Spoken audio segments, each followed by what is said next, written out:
मेरे YouTube channel astronaut पर आपका स्वागत है। नमस्कार, मैं हूं नरेश कुमार। सबसे पहले उन दर्शकों का धन्यवाद जिन्होंने पेज को सब्सक्राइब किया है, पेज के वीडियोस को शेयर कर रहे हैं, लाइक कर रहे हैं और कमेंट बॉक्स में हमें अपनी राय भी दे रहे हैं।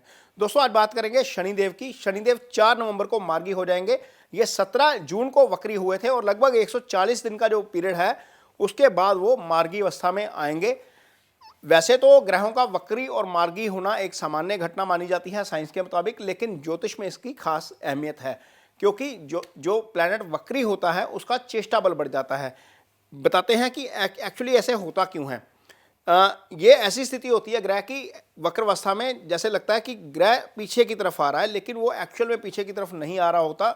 उसका चेष्टा बल बढ़ा हुआ होता है। चेष्टा बल के कारण उसके अच्छे या बुरे परिणाम, जैसे शनिदेव वक्री हैं तो वक्री के जो वक्री अवस्था में वो अपने अच्छे या बुरे परिणाम ज़्यादा पावर के साथ देते हैं। जिसकी कुंडली में शनि अच्छे हैं उनको अच्छे परिणाम मिलेंगे, जिनकी कुंडली में शनि की स्थिति खराब है उनको उसके खराब परिणाम भी उतनी तेजी से मिलते हैं।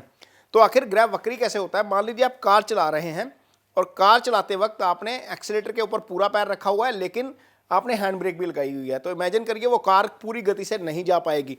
कार का जोर पूरा लग रहा है लेकिन वो पूरी गति से आगे नहीं बढ़ पाती। इसी तरह की अवस्था प्लैनेट की नजर आती है और प्लैनेट का चेष्टा बल बढ़ जाता है। इस कारण इसकी ज्योतिष में खास अहमियत है। अब समझते हैं कि प्लैनेट वक्री कैसे होते हैं। वक्री होने में सूर्य की अहम भूमिका है। सूर्य की अहम भूमिका इसलिए है क्योंकि जब प्लैनेट कोई वक्री होता है वो अपनी राशि में ही वक्री होता है और वक्री होते वक्त सूर्य से उसकी एक निश्चित दूरी होती है जिससे वो पार कर जाता है। जब वो पार करता है तो वो ग्रह वक्री होता है।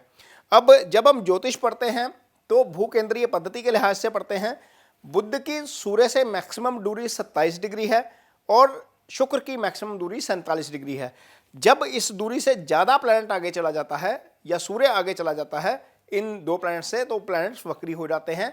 इसी प्रकार ये दोनों इनर सर्कल के प्लैनेट हैं। आउटर सर्कल के प्लैनेट जो हैं वो हैं मंगल, गुरु और शनि। जब ये ग्रह सूर्य से 120 डिग्री से ज़्यादा दूर चले जाते हैं या सूर्य मान लीजिए 120 डिग्री से ज़्यादा दूर इनसे चले जाते हैं तो ये ग्रह वक्री हो जाते हैं। किसी भी कुंडली में आपको सूर्य के सामने शुक्र नहीं मिलेंगे, सूर्य के सामने बुध नहीं मिलेंगे, और क्योंकि इनकी दूरी ही जो है वो बिल्कुल कम है, 27 डिग्री और 47 डिग्री। लेकिन सूर्य के सामने शनि, मंगल और गुरु आपको मिल जाएंगे और साथ में युति करते भी मिल जाएंगे। और कोई भी कुंडली यदि कोई अच्छा एस्ट्रोलॉजर है, कोई भी कुंडली आपकी यदि सूर्य के सामने गुरु हैं, मंगल हैं, शनि हैं, सूर्य से छठे भाव में मंगल है, गुरु है, शनि है, अष्टम में मंगल है, गुरु है, शनि है, तो ये ग्रह वक्री ही होंगे। तो वक्री अवस्था में उसके इस तरह के परिणाम मिलते हैं। और ये आजकल तो सॉफ्टवेयर आ गए हैं, वहाँ पर लिखा आ जाता है प्लैनेट के सामने आर, ये रेट्रोग्रेड है, ये वक्री है। लेकिन जब ये सॉफ्टवेयर नहीं थे तो जो एस्ट्रोलॉजर थे तो वो प्लैनेट की पोजीशन, सूर्य के सामने उसकी प्लैनेट की पोजीशन और डिग्री देखकर ही समझ जाते थे कि ग्रह ये वक्री है, तो उसी मुताबिक उसका फलादेश निकलता था। खैर, आज बात करेंगे वृश्चिक राशि के जातकों की। वृश्चिक राशि के जातकों के लिए शनि जो है वो मार्गी होने का असर क्या होगा।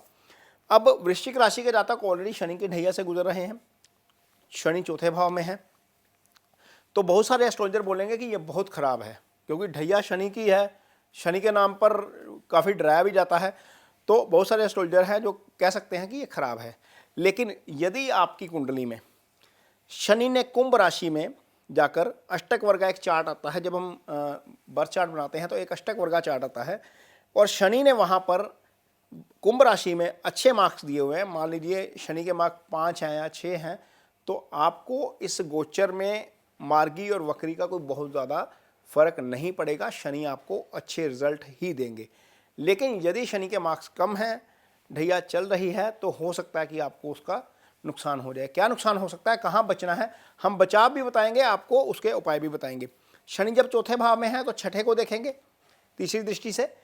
तो छठा भाव क्या है? रोग का भाव है, ऋण का भाव है और शत्रु का भाव है। इसका मतलब यह है कि आपने किसी की गारंटी नहीं लेनी।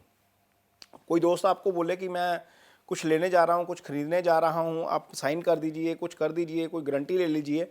कई बार हम बैंक लोन के लिए गारंटी ले लेते हैं किसी की, बाद में बैंक हमारे पीछे पीछे भागता रहता है। तो वो गारंटी नहीं लेनी, किसी की गारंटी मत लीजिएगा, विवाद में आप फंस जाएंगे। कहीं को कंट्रोवर्सी हो रही है वहाँ पर इन्वॉल्व मत होइए, वहाँ पर आपको दिक्कत आ सकती है क्योंकि वो रोग ऋण शत्रु वाले भाव के ऊपर शनि की दृष्टि है। और जो रोग है, मीन्स यदि कोई प्रॉब्लम आती है, फिजिकल प्रॉब्लम आती है, तो उसको सीरियसली लें, उसको लाइटली मत लें। कई बार हमें लगता है कि ये सिंपल बुखार है, कुछ थोड़ी सी डिस्टर्बेंस है, ठीक हो जाएगी, लेकिन इसको लाइटली ना लीजिएगा, थोड़ी सी दिक्कत हो सकती है। छठा भाव उसके ऊपर शनि की दृष्टि है, इस कारण ये जो है ये चीज़ें ध्यान में रखनी पड़ेंगी। प्लैनेट अपना असर दिखाएगा, यदि हम थोड़े से अलर्ट हो जाएं तो चीज़ें हम आसानी से हैंडल कर सकते हैं। शनि की एक दृष्टि जा रही है दशम भाव के ऊपर। दशम भाव आपके कर्म का भाव है, आपका जॉब, आपकी नौकरी, आपका कारोबार सब दशम से आता है। तो यदि हम दशम भाव में हमें अच्छे रिजल्ट नहीं मिल रहे या उम्मीद के मुताबिक नहीं मिल रहे, शनि का काम क्या होता है, शनि मंदगामी ग्रह है, 30 महीने एक राशि में रहते हैं, तो उनका काम क्या है, जहाँ पर दृष्टि जाएगी वहाँ पर उसके नतीजे स्लो हो जाते हैं। तो वर्क कल्चर जो है वो आपका मीन्स आपका जो वर्क प्लेस है वहाँ पर हो सकता है कि आपकी परफॉर्मेंस थोड़ी सी मंद हो जाए। कारोबार में हो सकता है कि थोड़ा सा ठहराव आ जाए, बहुत सारी चीज़ें आप एग्जीक्यूट करना चाहते हैं लेकिन वो डिले के साथ हों। मैं शब्द यूज़ कर रहा हूँ डिले के साथ, ये नहीं कि नहीं होंगी। शनि पेशेंस टेस्ट करते हैं, वो हो जाएंगी, इसी अवधि में हो जाएंगी, लेकिन थोड़ा सा डिले ज़रूर होगा। तो पेशेंस चौथी चीज़ है जो आपने ध्यान रखनी है। कंट्रोवर्सी में नहीं पड़ना, यदि कोई बीमारी आती है, कुछ फिजिकल प्रॉब्लम आती है तो वहाँ पर आपने थोड़ा सा ध्यान से चलना है, किसी की गारंटी नहीं लेनी, और सामने जो काम कर रहे हैं आप उसमें थोड़ा सा पेशेंस रखना है। शनि की 10वीं दृष्टि जाती है वो आपके अपने ऊपर मीन्स चंद्रमा के ऊपर जाएगी। जब चंद्रमा शनि चौथे बैठते हैं तो 10वीं दृष्टि से चंद्रमा को आपके देखेंगे। तो शनि क्या करते हैं, आपकी अपनी चाल ही सुस्त कर देते हैं, मीन्स आपका रवैया ढिलमुल वाला हो जाता है, नहीं कल कर लेते हैं यार, परसों कर लेंगे, कोई बात नहीं। तो इस रवैये को भी थोड़ा सा त्यागना पड़ेगा, थोड़ा सा जो है वो चुस्त होकर काम करिएगा, नहीं तो आपके, क्योंकि आप यदि सुस्त होंगे तो परफॉर्मेंस वर्क के ऊपर आ जाएगी। अब देखिए संबंध कैसे बन रहा है, शनि की एक दृष्टि आपके ऊपर चंद्रमा के ऊपर, दूसरी दृष्टि कर्म के ऊपर, आप सुस्त हुए तो काम सुस्त हो जाएगा। तो वहां पर सुस्ती नहीं दिखानी, ये चीजें आपको ध्यान में रखनी है शनि की मार्गी अवस्था में, क्योंकि शनि सामान्य फल करेंगे आपके लिए, लेकिन चूंकि शनि की ढैया आपके ऊपर चल रही है तो उसके उपाय कुछ जरूर करिए। शनि का जो मंत्र है, बीज मंत्र ओम शन शनिश्चराय नमः, इसका आप जप कर सकते हैं। इसको क्योंकि अभी शनि मार्च 2025 तक यही है, तो आप इसको अजपा मंत्र में भी ले सकते हैं। एक मंत्र होता है, हम एक निश्चित काउंट करते हैं, मान लीजिए 23,000 मंत्र है शनि का जो आपने जप करना है, तो 23,000 के साथ 2300 मंत्र हम साथ में लेते हैं 10%। यदि आप हवन नहीं करना चाहते तो वो कर सकते हैं, लेकिन ये प्रोटोकॉल के तहत करना है। शनिवार सुबह शुरू करेंगे सूर्य की पहली होरा में, इसके 10 माला रोज करेंगे तो रफली 20-25 दिन में आपके ये मंत्र का अकाउंट पूरा हो जाएगा। और उसके बाद आप इसको अजपा मंत्र में ले सकते हैं। अजपा मंत्र वह होता है जब आप कहीं पे ड्राइव कर रहे हैं, जा रहे हैं, कहीं सफ़र कर रहे हैं, तो आप उसको रूटीन में मंत्रा को जप सकते हैं। इसको अजपा मंत्र बोला जाता है। तो वो आपके लिए उसके लिए प्रोटोकॉल फॉलो करने की ज़रूरत नहीं है। नहीं तो नॉर्मली हम सामान्य अवस्था में जब मंत्रास करते हैं तो सात्विक रहते हैं, सुबह नहा के करते हैं। तो यदि आप अजपा मंत्र ले लेते हैं तो अजपा मंत्र में कहीं पर भी आप जप कर सकते हैं। तो ये आपके लिए एक बहुत अच्छा रिजल्ट लेके आएंगे शनि का। और दूसरी चीज़, शनि का दान किया जा सकता है। काली दाल आप दान कर सकते हैं उड़द की, काला वस्त्र दान कर सकते हैं, लोहा दान कर सकते हैं। तो ये डोनेशन शाम के समय शनिवार के दिन करनी है, और डोनेशन ऐसी जगह पर करिए जहाँ पर वो यूज़ हो जाए, यानी कि किसी के काम आ जाए। किसी बुजुर्गों का जो आश्रम है, वृद्ध आश्रम, वहाँ पर की जा सकती है, अंध आश्रम में की जा सकती है, कुष्ठ आश्रम में की जा सकती है, पिंगलवाड़ा कुछ संस्थाएं होती हैं जहाँ पर बुज़ुर्ग रहते हैं, वहाँ पर जो है वो की जा सकती है। तो बहुत सारी जो है वो ऐसी संस्थाएं हैं जो बुज़ुर्गों को पालती हैं, वहाँ पर की जा सकती है।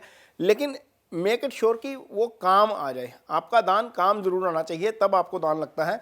यदि आपका दान काम नहीं आता है तो फिर आपको दान लगता नहीं है, उसका फल लगता नहीं है। तो इस बात का ज़रूर ध्यान रखिए। ये वीडियो आपको कैसा लगा इस पर कमेंट बॉक्स में अपनी राय ज़रूर दीजिए। यदि वीडियो अच्छा लगे तो इसे शेयर ज़रूर करिए, पेज को सब्सक्राइब जरूर करिए। इसके साथ ही मुझे दीजिए इजाज़त। नमस्कार।